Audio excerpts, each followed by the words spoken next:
Bonjour et bienvenue sur Chronoflexion, j'espère que vous allez bien, moi ça va toujours très bien, je vous remercie de demander. Je voulais vous faire une dernière petite vidéo avant les fêtes, alors je vais la faire à l'arrache parce que j'ai vraiment très peu de temps, mais je vais arrêter de dire ça, ça devient lassant. Simplement voilà, je voulais absolument vous refaire une montre sur vous refaire une vidéo sur une partie de ma collection, et cette fois-ci ça va porter sur les cadrans bleus. J'ai beaucoup de montres à cadrans bleus, c'est une couleur que j'aime beaucoup, et donc je vous présente que 7 pièces aujourd'hui, et je vous en présenterai d'autres à un autre moment.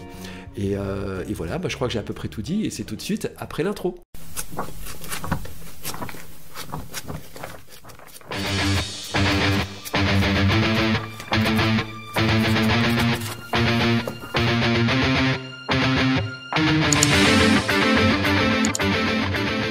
Hop, changement de programme, je suis le Lionel du futur, je viens de me taper le montage avec les 7 montres. Je vous dis tout de suite, si je vous présente les 7 montres dans le cadre de cette vidéo, on en a pour plus d'1 heure, alors c'est pas la peine, je vais couper la poire en deux, je vais vous présenter 3,5 montres. Je vais commencer avec 4 montres, et ensuite je vous présenterai 3 montres. Donc là je vous laisse tout de suite avec le Lionel du passé, il faut que je me sauve parce qu'il y a la police du temps qui arrive.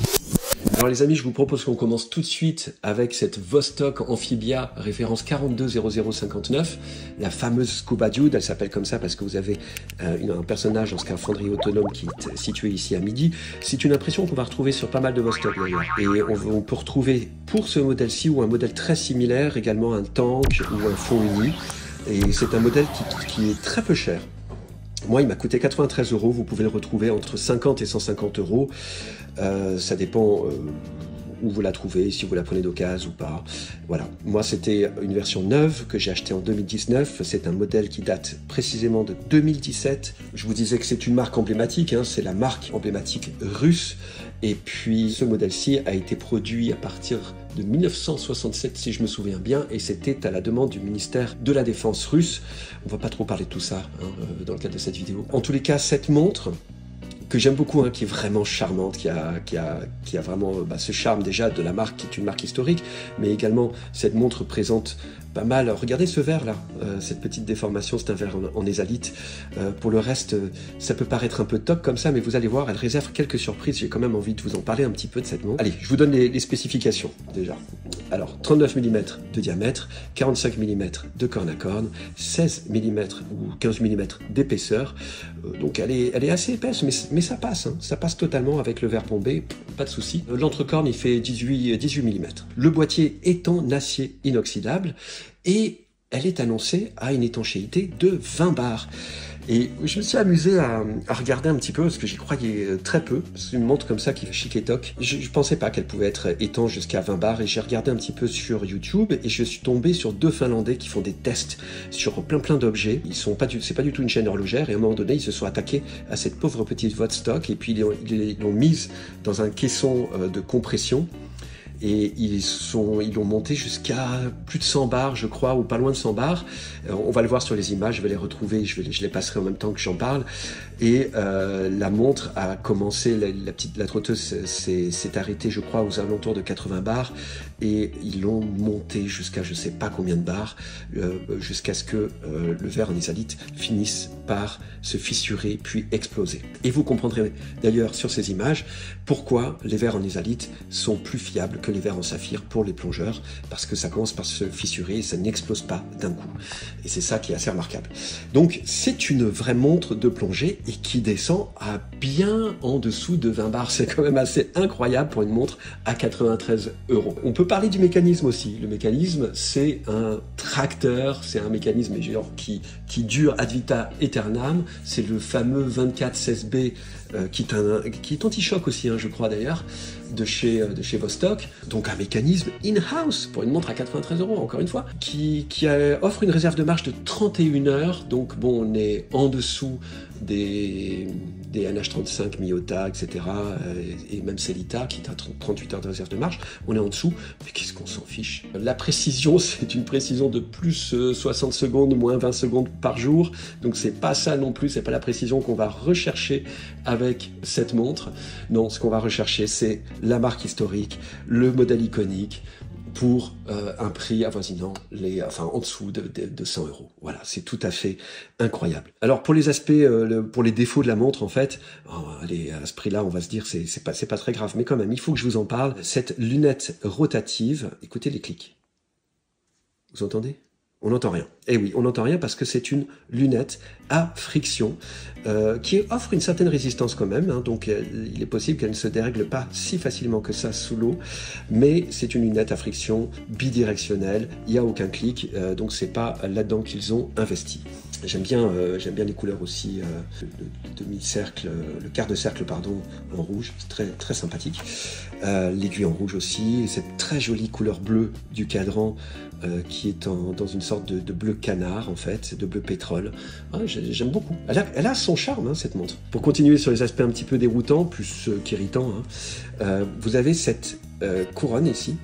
Regardez, quand je la dévisse, regardez comment ça fait comme un petit capuchon de matelas en plastique. Il flotte complètement. Donc Vostok a inventé la couronne flottante. C'est génial. Et en plus, quand on la tire, enfin, on peut pas la tirer, la pousser. Je crois que la date ne peut pas se modifier. Vous n'avez pas... Il n'y a pas une position pour la date. En tout cas, je ne l'ai jamais trouvé sur cette montre. Voilà. Donc, il faut faire tourner les aiguilles, tout simplement, pour changer la date. Voilà. Donc, faire 2 bonnes révolutions si on était à minuit. Et donc là, on revient à minuit, paf, la date change, c'est génial. Je crois je ne sais pas s'il y a une autre manière de changer la date sur cette montre, je ne sais plus. Les fans de Vostok, les fans de la marque me le diront, j'espère, dans les commentaires.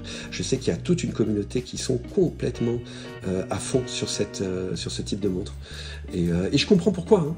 Elle a vraiment son charme. Il y a plusieurs aspects quand même très sympathiques, comme cette étanchéité bien au-dessus de 20 ATM. C'est quand même dingue ça. Je lui ai mis le bracelet de la Lipnotic Ski pour remplacer son bracelet originel, que je vous montre sur ces images. Elle est très jolie avec son bracelet d'origine en fait. Moi j'aime beaucoup. Le problème, c'est que c'est beaucoup plus efficace que cet instrument-là, si vous voyez ce que je veux dire. Voilà. Quand on a des poils comme les miens, c'est infernal, infernal. En parlant de poils, de bracelets, etc., je vais la placer au poignet, comme ça vous verrez ce qu'elle donne. Voilà. Donc ce que ça donne au poignet, je la mets, voilà, comme ça. Voilà, qu'est-ce que vous en pensez ? Elle me va bien, hein, elle est sympa, elle a des dimensions plutôt sympas, son épaisseur est pas très gênante. Voilà, j'ai très envie de la reporter du coup un petit peu. Elle est quand même charmante cette montre, non? Vous trouvez pas? Vous me direz ce que vous en pensez dans les commentaires. Honnêtement, je voulais en tout cas vous en parler parce que elle est incontournable, elle reste pour l'instant dans ma collection. Peut-être qu'un jour je ferai un petit jeu et je l'offrirai aux abonnés. En tout cas, un seul pourra en bénéficier évidemment. Je vais y penser, mais voilà, je la trouve quand même fort sympathique. Très charmante. Ça reste un très très bon rapport qualité-prix hein, pour le mécanisme in-house, pour l'étanchéité, pour tout un tas de trucs. Et le charme, l'histoire de la marque, c'est quand même assez incroyable. Mais on comprend pourquoi on doit mettre un tarif supérieur pour avoir des montres d'une meilleure qualité. Parce que quand même cette couronne flottante, cette lunette... à friction qui fait un petit peu très légère quoi en fait, l'absence quasiment totale de luminescence, alors qu'on voit bien qu'il y a un produit luminescent hein, qui est appliqué sur les marqueurs, sur les aiguilles, sur la lollipop. Très chouette cette petite lollipop d'ailleurs. On retrouve en termes de design, hein, attention, hein, on retrouve quand même des petits trucs très intéressants, la lollipop, les petits points qui désignent les marqueurs sur la lunette. Ouf. Ah mais j'ai été mauvaise langue en fait. Elle a une très chouette luminescence, je retire ce que j'ai dit. Elle a une très chouette luminescence. Après, est-ce que ça tient longtemps? Je sais pas. Je vais pas avoir la patience d'attendre trop longtemps, mais comme ça, là, ouais, ça pète bien. Ça diminue déjà. Ça diminue assez vite. Voilà, le fond de boîte, écrit en russe. Charmant, un peu moins charmant en ce moment, évidemment. Voilà. Et je vous propose un autre individu. Une autre montre à cadran bleu, évidemment on va parler que de ça au cours de cette vidéo, et c'est cette fameuse, alors je dis fameuse parce qu'elle est quand même assez connue dans le milieu des Seiko fans. Elle fait partie de la série Recraft. Il s'agit de la SSC 667. C'est une montre chronographe qui est à quartz, enfin plutôt elle fonctionne à l'énergie solaire, et le soleil, l'énergie solaire va être captée par les sous-cadrans ici. vous avez une petite vitre, on doit l'apercevoir d'une certaine manière. Vous verrez sans doute des images un petit peu plus convaincantes en macro que je vous mettrai lors du montage. Et ben cette montre, qu'est-ce qu'elle a de remarquable? Ben, le look. Franchement, celle-là, elle a un look d'enfer, quoi. Avec un design très dynamique qui rappelle un peu le sport automobile, la moto. Et alors, c'est pas son bracelet d'origine, hein. Son bracelet d'origine, je vais vous mettre une image avec son bracelet d'origine, évidemment. C'est important que vous sachiez. D'ailleurs, qui est assez sympa, qui rappelle les couleurs du cadran. Allez, avant de vous en parler un petit peu plus, je vous donne quand même les spécifications. 45 mm de diamètre, donc un joli bébé quand même, hein. De corne à corne, on est à 52 mm. Vous allez voir tout à l'heure ce qu'elle donne sur mon poignet de 17,5 cm. Une épaisseur de 12,2 mm, donc là, assez raisonnable. Et un entrecorne de 22 mm. Un verre en hardlex. Donc le hardlex, c'est un verre anti-rayures de chez Seiko qui se raye moins facilement que le verre minéral traditionnel ou que les alites, mais qui se raye plus facilement que le verre saphir. Et vous verrez, vous pouvez voir ici peut-être à l'image, il y a un petit point d'impact, voilà, bon, qui se verra peut-être d'une manière ou d'une autre à un moment donné. Mais j'ai un petit impact, voilà, c'est pas très grave, je vais pas pleurer pour ça. La luminescence, c'est du Lumi-Bright, le fameux produit luminescent de chez Seiko qui illumine très bien. Alors évidemment là-dessus, ça va pas être très luminescent, parce qu'on a très peu de place pour appliquer ce produit luminescent, mais elle illumine quand même, elle est bien, très chouette. Franchement, je dirais, c'est pas loin d'être équivalent à la Omega Speedmaster en termes de luminescence. Assez joli, bon après il faut voir, hein. Le Lumi-Bright c'est quand même assez sympa, ça peut même être meilleur que la Speedmaster, dis donc. C'est pas une référence en luminescence, hein, la Speedmaster non plus. Son étanchéité est de 10 ATM, ouais, sympa aussi, pour une montre qui se veut, qui n'est pas une montre de plongée. Le mouvement, c'est un Seiko V175 solaire, et avec ce mouvement, eh bien, écoutez, c'est ça. Quand j'appuie sur le chronographe, regardez le chemin que fait l'aiguille et son mouvement. C'est quasiment la même saccade que l'on va retrouver sur une montre mécanique. Voilà, c'est un petit peu moins fluide, je dirais, mais l'illusion est presque parfaite. Et surtout, quand on arrête l'aiguille et on remet les compteurs à zéro, regardez le trajet qu'elle va faire et sa fluidité. Et j'adore. Elle met très peu de temps à se recharger. Je crois que s'il y a beaucoup de soleil, elle se recharge à son maximum en 4h30 et sa réserve de marche à ce moment-là est de 6 mois. Donc voilà un gros avantage par rapport aux montres mécaniques, mais en même temps, bon, ben, ça a un petit peu moins de charme, pour moi en tout cas, qu'une montre mécanique. Mais à minima, si j'achète un chrono aujourd'hui, je voudrais qu'il soit équipé d'un système comme ça, d'un mouvement V175 de chez Seiko, et avec ce mouvement d'aiguille pour la trotteuse du chronographe. Ça, je pourrais acheter encore. Voilà, et c'est la raison pour laquelle j'ai acheté celle-ci d'ailleurs. Sa précision, ça aussi, c'est un énorme avantage par rapport aux montres mécaniques. Sa précision est de plus ou moins 15 secondes, oui, mais pas par jour, par mois. Donc, un mouvement, évidemment, très précis. Pour avoir tout ça, bah, son prix, il est ultra compétitif, 350 €. Vous avez cette superbe montre pour 350 €. Et je vais m'empresser de la mettre à mon poignet. Et vous voyez l'échelle tachymétrique qui est dans la lunette intérieure, hein, donc qui est surélevée par rapport au reste du cadran. Moi, je trouve ça très classe. Elle est très classe cette montre. Voilà, en grand angle, c'est mieux. Moi, je trouve que ça passe comme ça. À la caméra, ça passe un peu moins bien, mais ça passe bien. Voilà. J'aime beaucoup la porter et elle n'a pas l'air d'être trop imposante non plus. Bon là on peut s'attarder un petit peu sur le design aussi, hein. Vous avez cet anneau extérieur qui est sillonné, qui est soleillé, qui est très joli, avec ces petits index ici en applique. J'adore quand c'est en applique évidemment. Le logo en applique également. Et vous avez ces 3 sous-cadrans, voilà, qui donnent cet aspect un petit peu automobile, course, c'est très joli, moi j'adore. On a un guichet date à 4h30, évidemment on ne peut pas le mettre ailleurs, hein. C'est un petit peu difficile. On a des aiguilles squelettes et elles sont visiblement mates. Vous voyez le boîtier typique de chez Seiko, qui est assez fluide, voilà, il y a toujours cet aspect très aquatique sur les Seiko, et très confortable au porté. Ça c'est quelque chose qu'on oublie souvent de mentionner, je trouve, quand on parle de Seiko, c'est que les Seiko, elles sont faites pour être portées. Ils ont un savoir-faire. Vous voyez la manière dont les cornes retombent un petit peu. Peut-être parfois un petit peu trop large en dimension, mais super agréable à porter. Et on passe à beaucoup plus lourd. On passe à la Dream Diver de chez Ocean Crawler, qui est une marque américaine, une micro-marque, qui, voilà, je vous invite à aller sur leur site, à regarder un petit peu leur montre.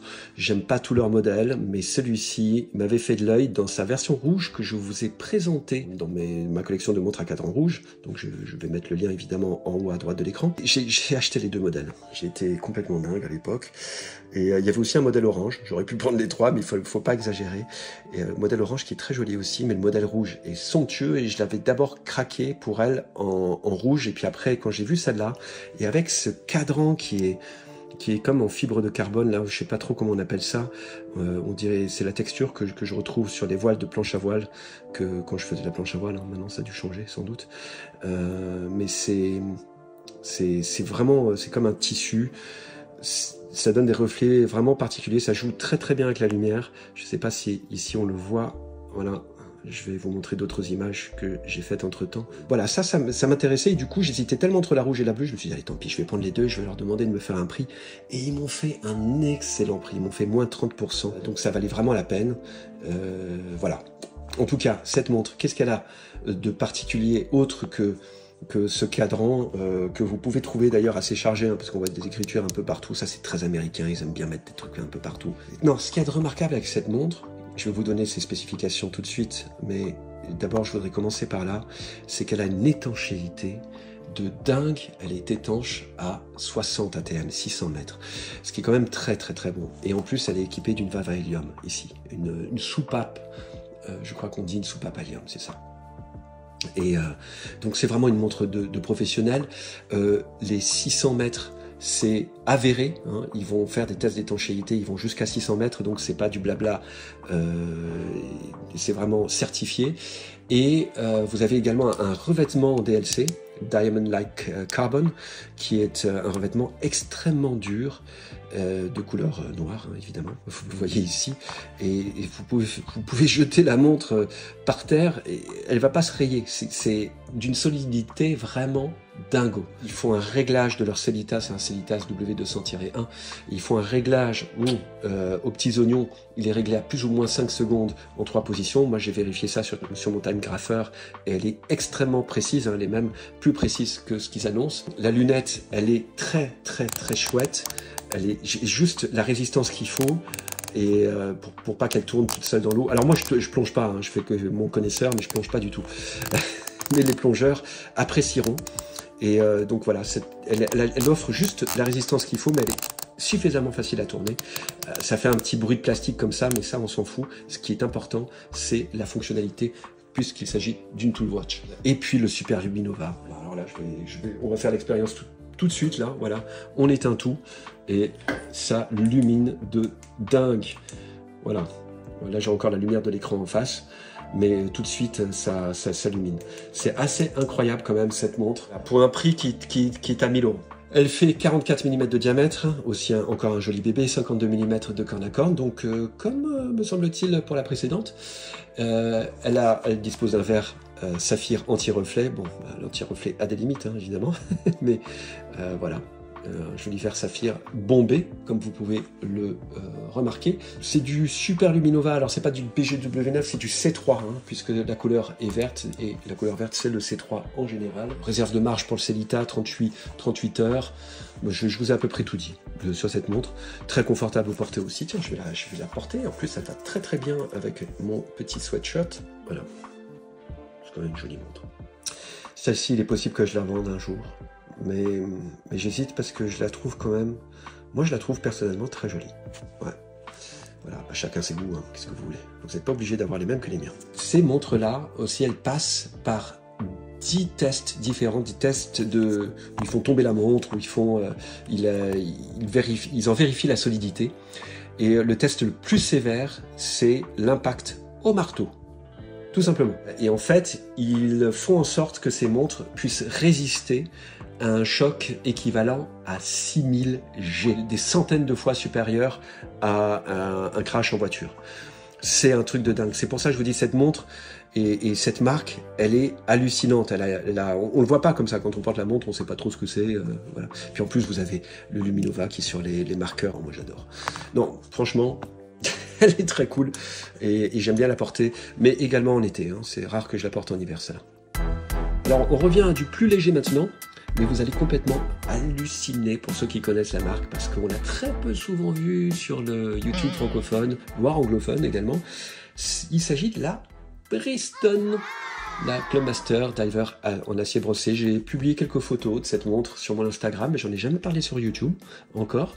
C'est une montre que j'ai dû acheter en 2018, je pense, ou même peut-être avant, 2017. Aussi, elle fait partie de l'une de mes premières montres de ma collection. Elle a beaucoup de charme, elle a énormément de charme. Je suis pas du tout déçu de l'avoir acheté. Je l'avais acheté à 500 €, ce qui à l'époque était quand même un petit peu cher pour une montre équipée d'un H35A. Voilà, c'est une montre que j'ai achetée à 500 €. Et à un moment donné, ils avaient fait des prix, je crois qu'ils avaient fait 50% dessus, elle était à 250 € ou 300 €. Et là, ça valait vraiment la peine.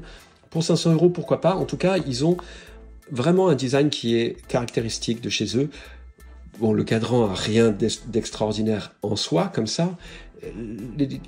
L'intérêt, c'est plutôt le boîtier. Ce boîtier coussin en acier brossé ou en acier poli, il est aussi super beau en acier poli miroir. Vraiment typique, emblématique de la marque. Et avec les deux petites antennes, les deux petites oreilles ici de Mickey, c'est la mode compressor.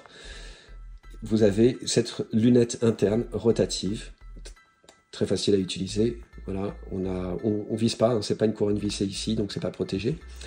Et là, vous avez ici, pour le réglage évidemment des heures, des minutes et de la date, un petit défaut. En fait, quand je passe au réglage de l'heure, après, j'ai du mal à repasser à la date. Et j'ai trouvé qu'il fallait que j'appuie un petit peu comme ça pour que ça s'enclenche et que je puisse régler l'heure. Ça m'arrive, ce défaut-là m'est arrivé sur 2 montres. Alors il paraît que c'est rien du tout, hein, c'est juste la petite tige, elle rentre dans un tube et je crois que c'est ce tube-là qu'il faut changer. Bon, je suis pas très sachant dans le domaine de la réparation des montres, mais en tous les cas c'est pas grand-chose, mais j'aurais quand même renvoyé puisque ce défaut-là existait dès le début et ils m'ont renvoyé un modèle réparé en fait, mais c'était pas le même modèle. Il avait le boîtier poli miroir et j'avais pas du tout demandé ça. Et puis après ils m'ont renvoyé un autre modèle dans une autre couleur. Je me suis dit au bout d'un moment, les gars, mais faut arrêter de délirer, quoi. Renvoyez-moi ce modèle-ci, réparé, tout simplement. Et finalement, j'ai réussi à réobtenir le même modèle, réparé entre guillemets, parce qu'en fait, le défaut, il est toujours là. Donc en fait, je crois qu'ils m'ont renvoyé mon modèle. Et alors donc, je leur ai dit, écoutez, vous savez quoi, j'en ai marre de faire des va-et-vient, d'envoyer des colis, là. Ben, si vous avez un petit cadeau de dédommagement, ben, je suis preneur. Et ils m'ont offert le bracelet en acier de cette montre, qui est magnifique, que j'ai pas ici malheureusement, mais il est magnifique. Et ils m'ont envoyé un petit mot d'excuse et tout. Je crois qu'entre-temps, ils ont sans doute dû faire des progrès dans leur SAV. En tout état de cause, voilà, moi je garde cette montre avec son petit défaut, c'est pas très grave, je peux la faire réparer chez un bijoutier quand je veux, il n'y a aucun souci, ça va pas me coûter bien cher.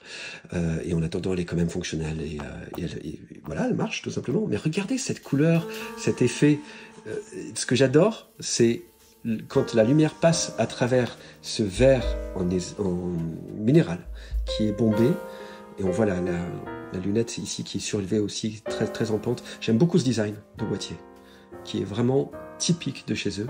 Et quand on voit la lumière passer, vous voyez l'effet que ça fait à l'intérieur, c'est... En été, quand il fait beau, quand il y a du soleil, c'est vraiment super, super joli. Voilà, le verre, comme je le disais, il est en minéral, donc en fait il s'est pris aussi 2 petits chocs, on le voit pas trop ici. Ça se raye quand même assez facilement, malheureusement. Pour le prix, à 500 €, ils auraient pu faire un verre en saphir et ou mettre un mécanisme d'un peu meilleure facture, peut-être un Miyota. Mais bon, pour moi ça passe et je vais pas râler. J'aime pas trop râler, comme vous le savez. Voilà. Après, chacun son trip. Là, on s'attaque aux spécifications. Elle fait 42 mm de diamètre, 51 mm de corne à corne, 14,65 mm d'épaisseur, assez épais, mais ça passe bien avec le look général de la montre, sans aucun problème. L'entrecorne est de 20 mm, le verre est un verre minéral bombé, légèrement bombé, enfin bombé d'une certaine manière. En tout cas, voilà, il est créé, moi j'adore cette déformation que ça crée là. voyez la lumière, voilà, c'est ça dont je parle. J'adore ça. On retrouve ça dans la LIP aussi, sur la Yema. Les marques françaises aiment bien faire des trucs comme ça, j'ai remarqué. La luminescence, c'est du Super Luminova C3 qui est assez généreusement appliqué, en tout cas en profondeur, parce qu'il n'y a pas beaucoup de place sur les marqueurs. Je vais faire un test tout à l'heure, on va le voir. Le boîtier est en acier 316L. La lunette est une lunette interne rotative, intérieure rotative, voilà, comme à la manière des compresseurs en fait. L'étanchéité est de 20 ATM, le mouvement est un Seiko NH35A, je l'ai dit tout à l'heure, si vous ne suivez pas, c'est pas ma faute. Réserve de marche est de 41 heures et le prix est de 500 €. Voilà, alors, test Luminova, je vous l'ai promis, on va le faire tout de suite. Voilà, on a un Luminova d'assez bonne facture, je trouve, plutôt sympa, hein. Et surtout, on a ce Luminova qui est sur la lunette interne, pivotante. Ça donne un très chouette effet quand on joue avec, comme ça. J'aime beaucoup. Super Luminova C3, bien appliqué, bien en profondeur apparemment, parce qu'il n'y avait pas beaucoup d'espace pour l'appliquer. Mais j'ai toujours halluciné sur la qualité du Luminova de cette montre. C'est une montre française aussi, donc ça c'est cool. Une marque dont on parle très peu sur le YouTube francophone, pourquoi? Je ne sais pas. Peut-être parce que... ils font toujours les mêmes boîtiers, mais quand même, elle est intéressante. Peut-être que j'en parlerai un jour. Je vais peut-être dédier un épisode à cette marque-là. Ah oui, à mon poignet. Qu'est-ce que ça donne? Hop, voilà ce que ça donne sur mon poignet. Là encore une fois, hein, voilà, normalement ces montres, c'est pas génial comme ça en grand angle. On dirait toujours qu'elles sont démesurées par rapport à mon poignet. Mais c'est pas du tout le cas, je vous assure. Ouais. Très sympa. J'adore avec ce bracelet-là, comme ça. J'adore. Voilà, c'en est tout pour cette vidéo. Je vous remercie d'être resté. N'oubliez pas de liker la vidéo, de la partager, de mettre des commentaires. Je vous réponds toujours. Vous pouvez faire d'autres. De vous abonner si ce n'est pas déjà fait. Et d'actionner la petite cloche. D'ici là, je vous souhaite d'excellentes fêtes de fin d'année. Je ne sais pas, vous partez où d'ailleurs? Dites-le moi dans les commentaires. Est-ce que vous partez un petit peu en vacances? Est-ce que vous allez vous divertir? Est-ce que vous restez dans votre ville? Est-ce qu'il fait beau? Est-ce qu'il fait froid? Est-ce qu'il fait... Voilà. J'aimerais savoir tout ça, ça m'intéresse. Je réponds à tous les commentaires comme vous le savez. Et d'ailleurs, je voulais vous dire que je remercie le ciel tous les jours d'avoir des abonnés comme vous. C'est pas de la flagornerie parce que je trouve qu'on a des interactions de très grande qualité. La plupart du temps, j'ai plutôt des commentaires qui sont positifs ou du moins constructifs. Et j'apprécie ça énormément. Sachez que je suis quand même ouvert à la controverse, en fait, je crois. Donc vous pouvez me dire quand vous n'aimez pas une montre, quand vous n'aimez pas mes présentations aussi. N'hésitez pas à me dire ce que je peux faire de mieux aussi pour 2024. Encore une fois, je vous souhaite de très belles fêtes de fin d'année. On se retrouve en 2024. Je compte sur vous. À très vite.